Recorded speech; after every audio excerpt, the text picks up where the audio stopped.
11-րդ դասարանի առաջին և երկրորդ կիսամյակներում ֆիզիկա առարկայից ուսումնասիրել ենք հետևյալ թեմաները. Առաջինը մեխանիկա ֆիզիկայի բաժին է, որը ուսումնասիրում է մարմինների շարժումները, դրանց պատճառներն ու արդյունքները։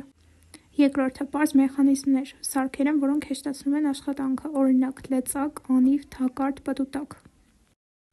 Երրորդը էներգիայի պահպանման օրենքը, ըստ այս օրենքի էներգիան չի կորչում և չի առաջանում, այն միայն փոխվում է մի ձևից մյուսը։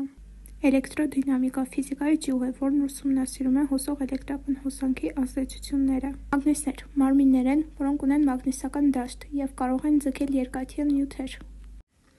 6-րդը էլեկտրոմագնիսական մակացման երևույթ, երբ հաղորդչում առաջանում է էլեկտրոհոսանք մագնիսական դաշտի փոփոխման հետևանքով։ Ամպերի օրենք ցույց է տալիս կապը էլեկտրական հոսանքի և նրա առաջացրած մագնիսական դաշտի միջև։ Նիկոլա Տեսլա, հայտնի սերբ-ամերիկացի գյուտարար, աշխատել է հոսանքի համակարգերի և ռադիոյի զարգացման վրա։ Հենրի Լորենց, հոլանդացի ֆիզիկոս, զարգացրել է էլեկտրոմագնիսական դաշտի տեսությունը։ Լորենցի ուժ է, որն ազդում է լիցքավորված մասնիկի վրա մագնիսական դաշտում շարժվելիս։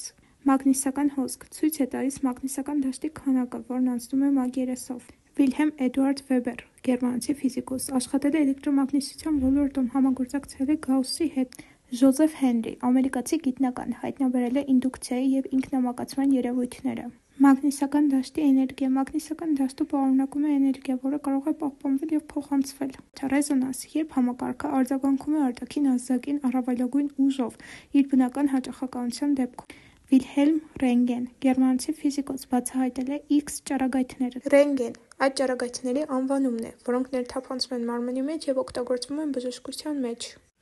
Ատոմի միջուկի կառուցվածք միջուկը բաղկացած է պրոտոններից և նեյտրոններից, իսկ շուրջը պտտվում են էլեկտրոնները։ Ալֆա, բետա, գամմա ճառագայթումներ ռադիոակտիվ ճառագայթման տեսակներ են։ Ալֆա ծանր և թույլ ներթափանցող, բետան էլեկտրոնային, իսկ գամման շատ էներգետիկ։